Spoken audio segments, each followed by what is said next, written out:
Hi everyone, welcome to my YouTube channel by classes by Monika. कैसे हैं आप लोग? आई होप आप लोग अच्छे होंगे। हम आप लोगों को मैट्रिक्स पढ़ा रहे हैं। ये क्लास 12th का थर्ड चैप्टर है। हम आप लोगों को 2 लेक्चर पढ़ा चुके हैं। ये हमारा थर्ड लेक्चर है। आप लोगों से रिक्वेस्ट है, अगर आप लोगों ने फर्स्ट 2 लेक्चर्स अटेम्प्ट नहीं किए हैं तो प्लीज आप उनको देख लीजिए, क्योंकि हमने उसमें कुछ फंडामेंटल थिंग्स बताई हैं जो कि आप लोगों के आगे लेक्चर्स के लिए भी इम्पोर्टेंट है। तो चलिए आज हम आप लोगों को टाइप्स ऑफ मैट्रिक्स से शुरू कर रहे हैं। यानी कि क्या होता है, हम आप लोगों को बता चुके हैं कोई भी मैट्रिक्स कब बनती है, जब हम कुछ नंबर्स जो रियल या कॉम्प्लेक्स हो सकते हैं या फंक्शंस, उनको एक रेक्टेंगुलर अरेंजमेंट में रखते हैं, तो दिस इज कॉल्ड मैट्रिक्स। और इसमें जो आप लोगों की हॉरिजॉन्टल लाइंस होती हैं, these are called rows and vertical lines are called columns. Okay, हम आप लोगों को फर्स्ट लेक्चर में मैट्रिक्स के ऑर्डर के बारे में, उसमें एलिमेंट्स क्या होते हैं, एलिमेंट्स गिवन हो तो ऑर्डर कैसे फाइंड करते हैं, ये सब कुछ आप लोगों को बता चुके हैं। तो चलिए आज आप लोगों को टाइप ऑफ मैट्रिसेस बताते हैं। एक बात आप ध्यान रखिएगा, आप लोगों के ऐसा नहीं कि डेफिनेशन से आप लोग कुछ नहीं करेंगे, मतलब डेफिनेशन इंपॉर्टेंट नहीं होती है, ऐसा नहीं है खाली आप इन्हें पढ़कर छोड़ दें कि हाँ बस आपको पता चल गया रो मैट्रिक्स ही होती है, कॉलम मैट्रिक्स ही होती है। इन पर स्टडी करिए अच्छे से, क्योंकि आप लोगों को जो हम पहचान बताएंगे इन मैट्रिक्स की, उसके ऊपर आप लोगों के एमसीक्यू आते हैं। तो प्लीज आप ध्यान से डेफिनेशन पढ़िएगा और हम बहुत इजी मेथड से और बहुत अच्छे से आपको पूरी तरह समझाने की कोशिश करेंगे। चलिए, फर्स्ट मैट्रिक्स आपके टाइप ऑफ मैट्रिसेस में रो मैट्रिक्स। रो यानी कि नाम से ही पता चल रहा है जिसके अंदर रो हो, तो रो होने का मतलब 1 रो हो, ठीक है ना। कैसे याद रखेंगे, रो लिखा है, नंबर अननोन है, नहीं लिखा ना 2 रो 3 रो, तो आप कैसे याद करेंगे, रो यानी कि नहीं लिखा होता जहां पर कुछ भी, दैट इज 1। जैसे x लिखा है तो आप उसे क्या बोलते हो, 1x। तो बस आप याद रखिए हमने लिखा रो मैट्रिक्स, तो ऐसे याद रखिए रो के आगे नंबर नहीं है, दैट इज कितनी रो, 1। यानी रो 1 होगी और कॉलम कितने भी हो सकते हैं। तो हमने क्या लिखा, a matrix having only 1 row is called a row matrix. Row matrix कौन सी होती है, जिसके अंदर ओनली 1 रो होती है और कॉलम कितने भी हो सकते हैं। यानी कि जो मैट्रिक्स होगी 1 क्रॉस n की बनेगी। आप लोगों को हमने बताया था जब हम ऑर्डर लिखते हैं किसी भी मैट्रिक्स का, तो पहले क्या लिखते हैं, रो, और क्रॉस करके क्या लिखते हैं, कॉलम। तो इसका मतलब हम इसे कैसे लिखेंगे, रो कितनी है 1, कॉलम कितनी है 1 2 3 4 कॉलम, और रो कैसे काउंट करते हैं, ऐसे 1। तो यानी कि 1 क्रॉस 4। नेक्स्ट देखिए, अगर हमने बी एक लिखा ए बी सी, तो ये कितनी हो गई, रो के काउंट करिए 1, लेकिन कॉलम देखिए 1 2 3, क्योंकि वर्टिकल लाइंस कॉलम को रिप्रेजेंट करती है, पहले रो इनटू कॉलम। तो यानी जितनी रो है वो पहले लिखेंगे, फिर कॉलम बाद में लिखेंगे, तो रो इनटू कॉलम, ये आप लोगों का ऑर्डर बताता है। तो यानी कि हमारी इस मैट्रिक्स का ऑर्डर क्या, 1 क्रॉस 4, और इस मैट्रिक्स का ऑर्डर है आपका 1 क्रॉस 3। चलिए नेक्स्ट देखिए, कॉलम मैट्रिक्स। नाम से आप लोगों को पता चल रहा होगा कॉलम मैट्रिक्स का मतलब क्या है। कॉलम मैट्रिक्स का मतलब देखिए, फिर वही याद करिए, कॉलम यानी क्या, कोई नंबर नहीं है, कोई नंबर ना होने का मतलब 1। इसका मतलब कितना हुआ, एक कॉलम होगा, यानी matrix contain only 1 column is called A column matrix. यानी कॉलम 1 होगा बट रो कितनी भी हो सकती है। तो यानी कहने का मतलब एक तरीके से n क्रॉस 1 की मैट्रिक्स होती है, वो n अगर आप कॉलम 4 लेते हैं, वो रो 4 लेते हैं तो 4 क्रॉस 1, 5 लेते हैं 5 क्रॉस 1, 3 लेते हैं तो 3 क्रॉस 1, यानी कॉलम 1 होगा। तो देखिए एग्जांपल से देखिए, कितने वर्टिकल लाइन दिखाई दे रही है, एक, लेकिन हॉरिजॉन्टल देखिए 1 2 3 4, तो यानी कि क्या हुआ, 4 रो एंड 1 कॉलम। रो पहले लिखते हैं, कॉलम बाद में, तो ऑर्डर लिखेंगे 4 क्रॉस 1। नेक्स्ट देखिए, इस बार हमने देखिए ये नंबर से रिप्रेजेंट किया, इसको फंक्शन से रिप्रेजेंट किया, तो यहाँ ट्रिग्नोमेट्रिक फंक्शन है cos थीटा और sin थीटा। रो काउंट करिए 1 2, 2 रोज हैं बट कॉलम देखिए 1 है, तो 2 क्रॉस 1। यानी रो मैट्रिक्स क्या हुई, जिसके अंदर रो 1 होती है, कॉलम कितने भी हो सकते हैं। कॉलम मैट्रिक्स क्या हुई, जिसके अंदर कॉलम 1 होते हैं लेकिन रो कितनी भी हो सकती है, यानी कि एक होती है 1 क्रॉस n और दूसरी होती है n क्रॉस 1। n का नंबर कुछ भी ले सकते हैं आप लोग। अब देखिए जीरो और नल मैट्रिक्स क्या होते हैं, देखिए नाम से ही पता चल रहा है, जीरो मैट्रिक्स याद रखिएगा नल मैट्रिक्स भी होती है और इसकी पहचान भी करिएगा। नल मैट्रिक्स या जीरो मैट्रिक्स कौन सी होती है? किसी भी टाइप की मैट्रिक्स ले सकते हैं, इसके अंदर number of row number of column कितने भी हो सकते हैं, समझ गए। लेकिन इसके हमें क्या पहचान होती है जीरो मैट्रिक्स की, कि इसके सारे एलिमेंट्स जीरो होते हैं। नल मैट्रिक्स, जीरो मैट्रिक्स, नाम से ही पता चल रहा है सारे एलिमेंट्स जीरो होते हैं। याद रखेंगे जीरो एलिमेंट्स का मतलब है इसको रिप्रेजेंट किससे करते हैं? ओ से, जो आपका अल्फाबेटिक वो अल्फाबेट होता है, इंग्लिश अल्फाबेट। इंग्लिश अल्फाबेट क्या होता है? ओ से रिप्रेजेंट करते हैं नल मैट्रिक्स को। अगर कोई आपसे पूछे कि इसकी क्या पहचान है तो आप लोग ये दे सकते हैं, देखिए ये लिख लीजिएगा यहाँ पर, if A is equal to A I J be any matrix, then कैसे रिकॉग्नाइज करेंगे? A I J is equal to zero for all I J. क्या पहचान है? सारे एलिमेंट, देखिए कल हमने बताया था आपको कॉम्पैक्ट फॉर्म में हम मैट्रिक्स रिप्रेजेंट कर सकते हैं ए I J M cross N type की। तो हमने क्या बताया? सारे एलिमेंट जीरो होते हैं। और हमने आप लोगों को आई जे की कंडीशन भी समझाई थी, कहां पर आई लेस देन है जैसे, कहां ग्रेटर है और कहां इक्वल है। तो ये तो सभी के लिए जीरो है, आई लेस देन हो चाहे आई ग्रेटर देन हो चाहे आई इक्वल टू जे हो। तो यानी कंडीशन क्या होगा? ए आई जे जीरो होंगे फॉर ऑल आई जे। आप आई और जे की कोई सी भी वैल्यूज ले लीजिए, सारे एलिमेंट जीरो होंगे। तो ये इसकी पहचान है, याद रखेंगे इसे ओ अल्फाबेट से रिप्रेजेंट करते हैं। और एक बात और ध्यान रखनी है, मैट्रिक्स को आप किसी भी स्मॉल लेटर से रिप्रेजेंट नहीं करेंगे, कैपिटल लेटर से रिप्रेजेंट करते हैं, कैपिटल ए कैपिटल बी। ये अंदर इसका एलिमेंट है, ये मैट्रिक्स नहीं है, ये मैट्रिक्स है। ओके चलिए नेक्स्ट क्या है आप लोगों की? Square matrix. अच्छा बताइए स्क्वायर से आपको क्या याद आता है? आप लोगों को पता है आपको कहा जाता था जब आप छोटे से स्क्वायर बनाइए, या अब भी बनाते हैं आप लोग ज्योमेट्री वगैरह में, तो यानी कोऑर्डिनेट पढ़ते हैं तब भी बनाते हैं मैथ्स में। तो ये बताइए स्क्वायर होता क्या है? जिसमें लेंथ और ब्रेड्थ सेम हो। तो आप ये बताइए कि आप लोग इसके अंदर क्या लेते हो? कॉलम और रो। तो हॉरिजॉन्टल और वर्टिकल यानी कि दोनों क्या होंगी? सेम होंगी, तो लेंथ बराबर हो जाएगी। यानी कहने का मतलब स्क्वायर मैट्रिक्स क्या होती है? Number of rows equal to number of columns.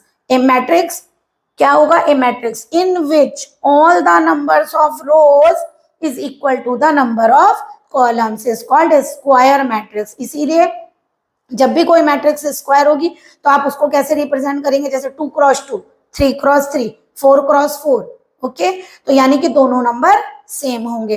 तो याद रखिएगा, कहीं आप लोगों से अगर ऐसे करके पूछ लेगी, कोई पहचान पूछ ले कि इफ, ये क्वेश्चन आ जाता है कभी कभी, if A is equal to A I J M cross N be any matrix. मान लीजिए कोई मैट्रिक्स और आपसे पूछा if A is square matrix, then बताइए क्या सिचुएशन होगी, यानी हमारी क्या कंडीशन होगी? आप देखिए आपने कहा एम रो को रिप्रेजेंट करता है और एन कॉलम को। इसका मतलब आपने कहा स्क्वायर मैट्रिक्स कौन सी होती है? जब number of rows equal to number of columns हो। इसका मतलब हम क्या बोलेंगे स्क्वायर मैट्रिक्स के लिए?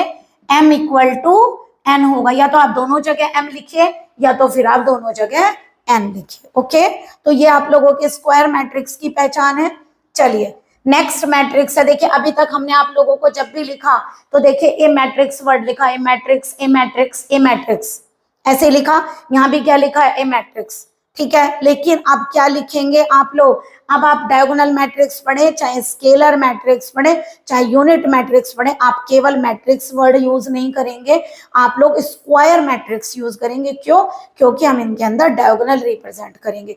जब भी हम डायगोनल लेते हैं तो हम कैसे बनाते हैं? देखिए रेक्टेंगल का डायगोनल बनाना कठिन है आप लोगों के लिए, वो नहीं बना पाते, पूरे एलिमेंट नहीं आ पाते हैं उसमें, लेकिन अगर स्क्वायर हो तो आप उसका डायगोनल बना लेते हैं। तो आप याद रखेंगे जब भी आप लोग diagonal matrix, scalar matrix, identity matrix या upper triangular lower triangular matrix लेकर चलेंगे तो हमेशा ए मैट्रिक्स नहीं ए स्क्वायर मैट्रिक्स लिखेंगे डेफिनेशन में। तो देखिए हमने क्या लिखा है, डायगोनल मैट्रिक्स क्या होती है। देखिए पहले वैसे समझिए कि जनरल समझिए तो आप लोगों को डेफिनेशन जल्दी समझ में आती है। डायगोनल मैट्रिक्स क्या होते हैं? जिसके केवल डायगोनल पर नंबर होता है, उसके अलावा सारे एलिमेंट जीरो होते हैं। डायगोनल मैट्रिक्स क्या होती है?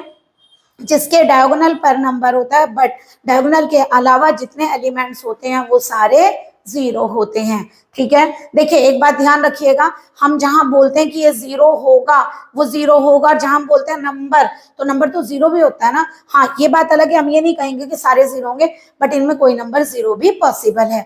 ऐसा नहीं है कि यहाँ जीरो नहीं हो सकता, क्योंकि अगर सारे जीरो हो गए तो फिर तो ये नल मैट्रिक्स हो जाएगी।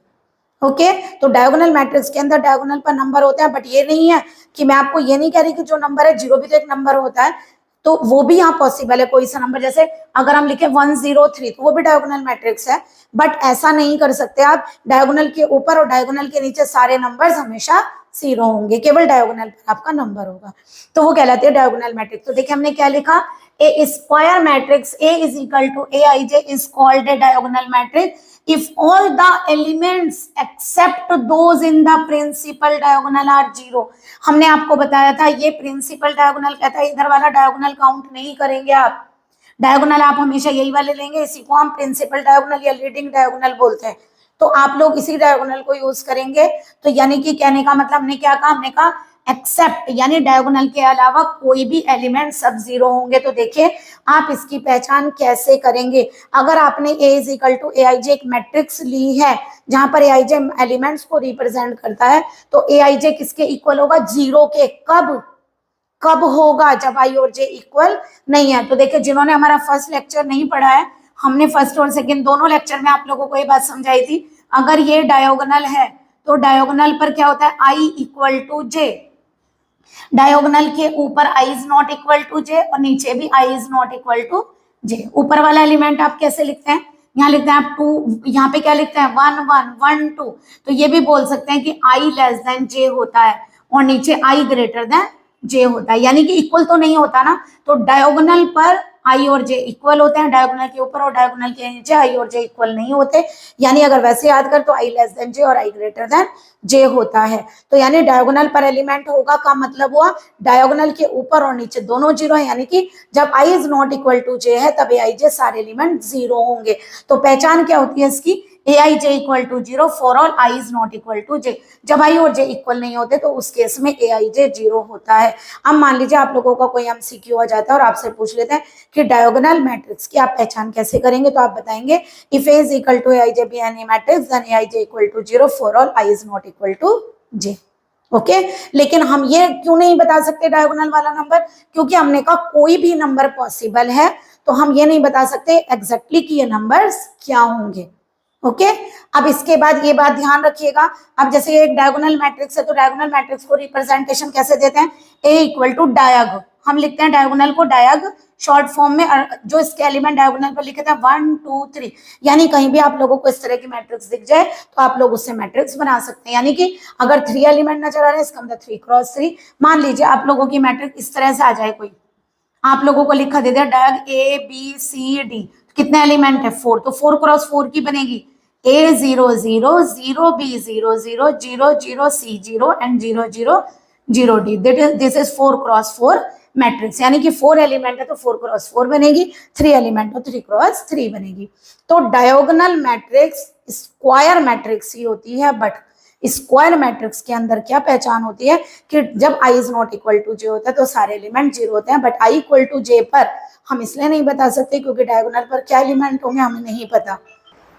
डायगोनल मैट्रिक्स आप लोगों को क्लियर हो गई होगी। डायगोनल मैट्रिक्स के बाद आप लोगों को बताने जा रहे हैं हम स्केलर मैट्रिक्स। तो देखिए स्केलर मैट्रिक्स क्या होती है, स्केलर मैट्रिक्स भी एक डायगोनल मैट्रिक्स का ही रूप है, लेकिन क्या फर्क है, डायगोनल में हमने आपको क्या बताया, डायगोनल से ऊपर और डायगोनल से नीचे सारे नंबर मैट्रिक्स में जीरो होते हैं, डायगोनल पर जो नंबर होते हैं वो कोई भी रियल नंबर हो सकता है, बट स्केलर मैट्रिक्स में ये तीनों नंबर सेम होते हैं और वो कोई भी नंबर हो सकता है। तो देखिए डायगोनल और स्केलर की पहचान थोड़ी सी चेंज हो गई, क्या चेंज हो गई, हमने लिखा a square matrix A is equal to Aij is called scalar matrix if एक कंडीशन तो वही है जो डायगोनल की है, क्या Aij equal to 0 if I is not equal to J। देखिए सेम है ना, यानी डायगोनल के ऊपर डायगोनल के नीचे I not equal to J होता है तो उस पर सारे एलिमेंट्स हमारे क्या है जीरो।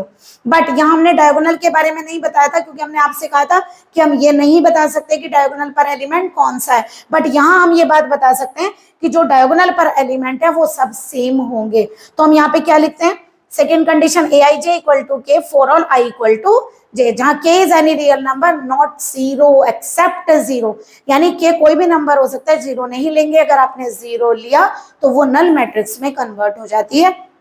तो देखिए जैसे एग्जांपल दिया हमने, क्या दिया, डायगोनल पर देखिए दोनों नंबर सेम लिखे हैं, स्क्वायर मैट्रिक्स है 2 क्रॉस 2, 3 क्रॉस 3 मैट्रिक्स है, डायगोनल पर क्या लिखा है 3। ओके, तो स्केलर और डायगोनल में आप लोगों को डिफरेंस समझ में आ गया। तो आप ध्यान रखेंगे, आप लोगों को ऐसे कंडीशन दे दी जाती है और आप लोगों से पूछा जाता है बताइए ये जो कंडीशन है कौन सी मैट्रिक्स की है। तो हमारी ये मैट्रिक्स कौन सी, स्केलर मैट्रिक्स। तो यानी डायगोनल की एक कंडीशन के बजाय इसमें कितनी कंडीशन है, 2। अब देखिए बिल्कुल same to same scalar matrix से आपको आइडेंटिटी मैट्रिक्स या कहेंगे यूनिट मैट्रिक्स सिखा रहे हैं। यूनिट आइडेंटिटी नाम से समझ में आ रहा है, यूनिट यानी 1, तो केवल सेम है बिल्कुल डायगोनल मैट्रिक्स की तरह, वही डायगोनल के ऊपर डायगोनल के नीचे 0 होंगे, डायगोनल पर आने वाले नंबर सेम होंगे बट वो सारे 1 होंगे। यहां आप लोगों ने क्या कहा, डायगोनल पर आने वाले तीनों नंबर सेम होंगे but any number other than 0। But यहां आप क्या कह रहे हैं, डायगोनल के ऊपर डायगोनल के नीचे वही कंडीशन तीनों में है, डायगोनल में, स्केलर में और क्या कहते हैं आइडेंटिटी में। बट थर्ड कंडीशन क्या, वो सेकंड कंडीशन, इसमें क्या है A I J equal to K, for I equal to J, but इसमें क्या है A I J equal to 1 for all I equal to J. जहां पर आई और जे इक्वल होते हैं यानी कि डायगोनल पर जो एलिमेंट होते हैं वो ओनली 1 होगा। तो ये कहलाती है आप लोगों की यूनिट मैट्रिक्स। और याद रखिएगा यूनिट मैट्रिक्स को हम आई से रिप्रेजेंट करते हैं, यूनिट मैट्रिक्स को हम आई से रिप्रेजेंट करते हैं। और देखिए लिखने का तरीका क्या है, जैसे आप लोगों ने 2 क्रॉस 2 मैट्रिक्स लिखे उसे लिखते हैं I2, 3 क्रॉस 3 मैट्रिक्स लिखेंगे तो I3, केवल क्या डायगोनल पर 1 होता है। ओके, आप लोगों को, आई होप आप लोगों को तीनों मैट्रिक्स में डिफरेंस समझ में आ गया होगा। केवल क्या फर्क है, डायगोनल मैट्रिक्स यानी कि एक तरह से स्क्वायर मैट्रिक्स का पार्ट होते हैं सब।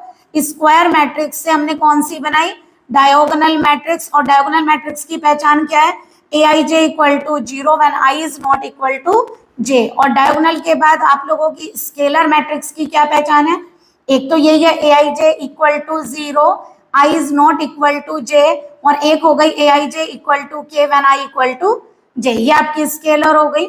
उसके बाद यूनिट मैट्रिक्स की पहचान क्या है, सेम यही है, A I J equal to 0 I is not equal to J but A I J equal to 1 when I equal to J. तो आप ये याद रखेंगे। देखिए स्क्वायर मैट्रिक्स की पार्ट डायगोनल, स्केलर और यूनिट है, और स्क्वायर मैट्रिक्स का ही एक पार्ट आप लोगों का कौन सा होता है, upper triangular and lower triangular, upper triangular matrix and lower triangular matrix. तो देखिए अपर ट्राइंगुलर मैट्रिक्स क्या होती है आप लोगों की, ये होती है, इसमें भी पहले आप स्क्वायर मैट्रिक्स लोगे क्योंकि सब डायगोनल से रिलेटेड है। तो इसके अंदर आप लोगों की क्या पहचान है, डायगोनल के जो नीचे नंबर लिखे होते हैं वो सारे 0 होते हैं। देखिए याद करने का तरीका आपका ये है, या तो आप ऐसे याद रखिए, अपर ट्राइंगुलर में डायगोनल के ऊपर नंबर होते हैं, अपर पर नंबर होते हैं, या फिर ऐसे याद रखिए अपर वाले में लोअर की तरफ 0 होते हैं, यानी डायगोनल के नीचे सारे 0 होते हैं।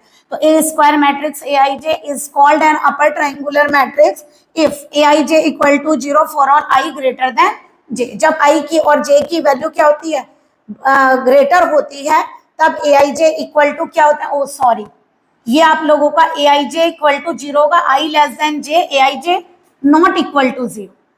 तो आप लोग ये कंडीशन लिखिए ही मत, यहां पर सॉरी देखिए आप लोगों ने क्या लिखा था, नीचे आई ग्रेटर देन जे है, तो जब आई ग्रेटर देन जे है ए आई जे 0 होता है, ये आपकी लोअर की कंडीशन है। लेकिन ऊपर क्या होगा, आप लोग क्या बताएंगे, डायगोनल के नीचे 0, डायगोनल पर आई ग्रेटर देन, डायगोनल पर I equal to J, but diagonal से नीचे आई ग्रेटर देन जे, और नीचे वाले 0 से कम था, आई ग्रेटर देन जे क्या होगा 0। तो अगर ए is equal to A I जे कोई मैट्रिक्स है तो अपर ट्राइंगुलर को आप किससे रिप्रेजेंट करेंगे, ए आई जे कब 0 होगा, जब आई ग्रेटर देन जे। तो देखिए डायगोनल के हमने नीचे क्या लिखे हैं, सारे 0, लेकिन याद रखिएगा जहां हम बोल रहे हैं ना डायगोनल के ऊपर नंबर होते हैं, डायगोनल पर नंबर होते हैं, वो 0 भी हो सकते हैं, सारे नहीं बट 0 भी हो सकते हैं, क्योंकि 0 गए सारे तो नल मैट्रिक्स हो जाएगी। यानी कि ऐसा नहीं है नंबर का मतलब वहां 0 नहीं हो सकता, 0 पॉसिबल है, बट डायगोनल के नीचे सारे 0 ही होंगे, नंबर नहीं हो सकता। अब इसी तरह से आप लोग क्या करिए, लोअर ट्राइंगुलर मैट्रिक्स आप खुद लिख सकते हैं, क्या लिखेंगे, a square matrix A is equal to A I J, केवल अपर की जगह क्या लिखिएगा, लोअर ट्राइंगुलर मैट्रिक्स इफ, केवल कंडीशन क्या होगी आप लोगों की, अगर आप लोअर ट्राइंगुलर मैट्रिक्स लिखते हैं तो क्या लिखेंगे, A I J equal to 0 for all I less than J. Language आप पूरी लिखिएगा। एक square matrix A is equal to A I J is called a lower triangular matrix if, तो यानी एआईजे जीरो का वो आपके ऊपर है, आप याद कैसे रखते हैं, तो नंबर से याद रखिए या फिर जीरो से याद रखिए। जीरो से याद रखेंगे, ये याद रखिए जीरो नेगेटिव चीज है, मतलब जीरो होना नहीं चाहिए, तो यानी कि अपर है तो जीरो नीचे होगा, है ना, और लोअर है तो जीरो ऊपर होगा। तो आप लोग ऐसे याद रखिए, जीरो का मतलब तो नेगेटिव चीज, नेगेटिव माने उसका अपोजिट चीज लानी है हमें। ओके, तो लोअर ट्राइंगुलर में आई जे जीरो होगा जब आई लेस देन जे होगा। ओके, तो अगर हम आप इसका एग्जांपल देना चाहें तो आप क्या देंगे, जैसे 1 4 3 2 0 1। देखिए मैंने यहाँ जीरो इसीलिए लिख के दिखाया ताकि आप लोगों को ये बात पता चले कि हम लोग डायगोनल के पर या कहीं भी जीरो ले सकते हैं, बट डायगोनल के ऊपर सारे जीरो होंगे। ओके, यहाँ डायगोनल के नीचे वाले सारे नंबर जीरो होंगे, वहां नंबर नहीं होगा। तो ये हुई आप लोगों की सारी मैट्रिक्स जिनको आपको पहचानना था। आप इनकी कंडीशंस याद रखेंगे क्योंकि ये कंडीशन आप लोगों के एमसीक्यू में आ जाती है और पूछ लेते हैं। जैसे डायरेक्टली आप लोगों से पूछा if I J equal to K for all I equal to J and A I J is not equal to और A I J equal to zero when I is not equal to J, that is scalar matrix. Okay, तो इस तरह से आप लोगों को condition देकर matrix पूछ सकते हैं या मैट्रिक्स देकर आपसे कंडीशन कह सकते हैं कि आप कंडीशन लिखकर बताइए कि कंडीशन क्या होगी। चलिए, इसके अलावा आप लोगों को सिखाते हैं इक्वालिटी ऑफ टू मैट्रिसेस क्या होता है। इक्वालिटी ऑफ टू मैट्रिसेस, दो मैट्रिसेस इक्वल कब होती हैं, तो देखिए सबसे पहली बात, अच्छा आप बताइए, अगर आप मान लीजिए दो जने खड़े हैं, एक छोटा बच्चा एक बड़ा, तो आप लोग क्या करेंगे, लेंथ देखकर, यानी कि ये बता सकते हैं ना देखकर एज के अकॉर्डिंग कि नहीं नहीं ये बराबर नहीं होंगे। तो एज का मतलब मैट्रिक्स की एज तो होती नहीं है, तो मैट्रिक्स कैसे पता चलती है कि छोटा है या बड़ा है। तो देखिए अब आप देखिए, मैंने एक मैट्रिक्स ये लिखी, एक मैट्रिक्स आप देखकर बता सकते हैं बड़ी है और ये छोटी है। तो मैट्रिक्स कहीं से बताई जाती है, छोटी बड़ी, ऑर्डर से। तो यानी कि अगर हम मैट्रिक्स का ऑर्डर फाइंड कर लें तो हमें ये बात पता चल जाएगी कि मैट्रिक्स इक्वल होगी या नहीं होगी। तो किसी भी मैट्रिक्स का अगर ऑर्डर सेम होगा तो इक्वालिटी होने की संभावना है, अदरवाइज मैट्रिक्स इक्वल नहीं होगी। तो हम यहाँ क्या बोलेंगे, two matrices are equal, two matrices are equal when first condition is order of both matrices are same, यानी दोनों मैट्रिक्स का ऑर्डर सेम होगा, पहली कंडीशन। यानी कि हमें ये बात पता चल गई कि दो मैट्रिक्स कम से कम साइज तो सेम हो तभी तो इक्वल बोलेंगे। उसके अलावा सेकेंड कंडीशन होती है corresponding elements are same. Second condition होती है corresponding elements of both matrices are same। यानी कि कैसे देखेंगे आप लोग, देखिए मान लीजिए आप लोगों को दे दिया if a equal to B find x and y। मान लीजिए आप लोगों को क्वेश्चन दे दिया, कैसे देंगे, देखिए 1x 3y, मान लीजिए यहाँ पे दे दिया y -4 और आप लोगों को इक्वल दे दिया 1 2 3 एंड 6, मान लीजिए ये दिया। अब बताइए इक्वालिटी का मतलब क्या है, इक्वल है, इसका मतलब क्यों इक्वल है, इनके साइज इक्वल होंगे। तो देखिए ये क्या है, 1 2 2 रो 1 2 2 कॉलम, 2 क्रॉस 2 1 2 2 रो और 2 कॉलम यानी 2 क्रॉस 2। तो देखिए दोनों का ऑर्डर सेम है, इक्वल दिया हुआ है, इसका मतलब सही है, ये इक्वल होने की पॉसिबिलिटी है। अब इक्वल होने के लिए क्या दूसरी शर्त है, corresponding elements of both matrices are same. Corresponding का मतलब है अगर आप इसका a11 लेंगे तो इसका भी आप a11 एलिमेंट ही लेंगे, अगर आप इसका a12 लेंगे तो उसका भी a12 एलिमेंट लेंगे। तो बताइए a11 के इक्वल है, a12 2 के इक्वल होगा, यानी a12 दोनों के सेम होंगे। तो अगर हम दोनों को इक्वल बोले तो क्या बोलेंगे, आप यहाँ लिखेंगे since both matrices are same then corresponding elements are same hence comparing both the matrices। Okay, corresponding के लिखिए यहाँ से x इक्वल टू क्या आ गया 2 और y -4 इक्वल टू क्या आ गया 6। तो y इक्वल टू कितना हो जाएगा 6 + 4 यानी कि 10। तो आपकी x की वैल्यू 2 आ गई और y की वैल्यू 10 आ गई। इस तरह से आपको क्या दिया जाएगा, अगर दो मैट्रिसेस इक्वल है तो आपसे पूछा जाएगा find the value of unknowns, कोई भी वैल्यू दे देंगे आप लोगों को। लेकिन एक बात का हमेशा याद रखिएगा, जैसे मान लीजिए आप लोगों को एक मैट्रिक्स दे दी 1 2 4, यहाँ 2 - y और यहाँ मान लीजिए दे दिया 4 प्लस x और ये 2, ठीक है। और इधर आप लोगों को दिया 1 0 3 और 5, मान लीजिए ये दे दिया। और आपसे कहा एक मैट्रिक्स B है और एक मैट्रिक्स A है, और हमसे कहा if A is equal to B find x and y। अगर आप लोगों से ये कहा जाए कि आप एक काम करिए, क्वेश्चन से x और y की वैल्यू को फाइंड करिए, अगर ये दोनों मैट्रिसेस इक्वल हैं, तो एक बार बताइए, पहले देखिए साइज दोनों का इक्वल है ना, 2 क्रॉस 2 2 क्रॉस 2। अब क्या करेंगे, कोरस्पॉन्डिंग एलिमेंट सेम होने चाहिए। तो ऐसा ही नहीं कि आप डायरेक्टली कोरस्पॉन्डिंग एलिमेंट में हमें एक्स वाई फाइंड करना, आप एक्स वाई फाइंड करके आ जाए। पहले आप चेक करिए जहां कांस्टेंट लिखा हुआ है वहां सेम है दोनों में, अदरवाइज इक्वालिटी नहीं होगी। तो देखिए यहाँ 1 है, यहाँ भी 1 है, ये कांस्टेंट 2 है बट ये कांस्टेंट 5 है। तो देखिए A22 एलिमेंट क्या है, A22, A का तो 2 है, लेकिन B का जो 2 है वो 5 है। A22 not equal to B22 है, यानी कोरस्पॉन्डिंग एलिमेंट जो गिवन है वही सेम नहीं है। तो ऐसा ना हो कि आप लिख कर आ जाए कि 2 माइनस वाई 0 होगा तो y इक्वल टू 2 आ गया, 4 प्लस एक्स 3 होगा तो x की वैल्यू 3 माइनस 4 माइनस 1 आ गई, और आपका मैडम से तो निकल नहीं रही, हमने तो निकाल दी। ऐसा नहीं है। पहले आप क्या करेंगे, कोरस्पॉन्डिंग एलिमेंट में जो कांस्टेंट आप लोगों को गिवन है पहले उन्हें आप चेक करिए, क्या पता वो इक्वल ही नहीं हो। तो आप लिखेंगे we can't find any value of X and Y when both matrices are equal, यानी हम एक्स और वाई की कोई ऐसी वैल्यू फाइंड नहीं कर सकते जब ये दोनों मैट्रिक्स इक्वल हो।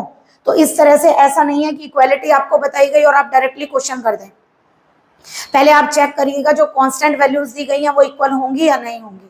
ओके, हमने आप लोगों को जो क्वेश्चंस कराए हैं, नेक्स्ट लेक्चर में हम आप लोगों को इन पर बेस्ड क्वेश्चन कराएंगे, ठीक है। उसमें क्वेश्चंस हम ऐसा नहीं है आप लोगों को कॉम्पिटिटिव एग्जाम के बेस पर भी कराएंगे, आरडी शर्मा से भी लेंगे और एनसीईआरटी से भी सारे क्वेश्चंस आप लोगों को करवाने की कोशिश करेंगे, यानी कि हर टाइप का क्वेश्चन आप लोगों को करवाएंगे। और एक बात और, हम कुछ इंपॉर्टेंट क्वेश्चन शॉर्ट्स में भी डालते हैं, तो आप लोग प्लीज मैट्रिसेस की शॉर्ट्स भी देखिएगा।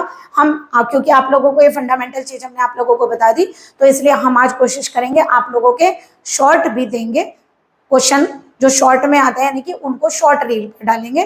तो आप लोग प्लीज हमारे शॉर्ट्स भी देखिएगा वीडियो के अलावा।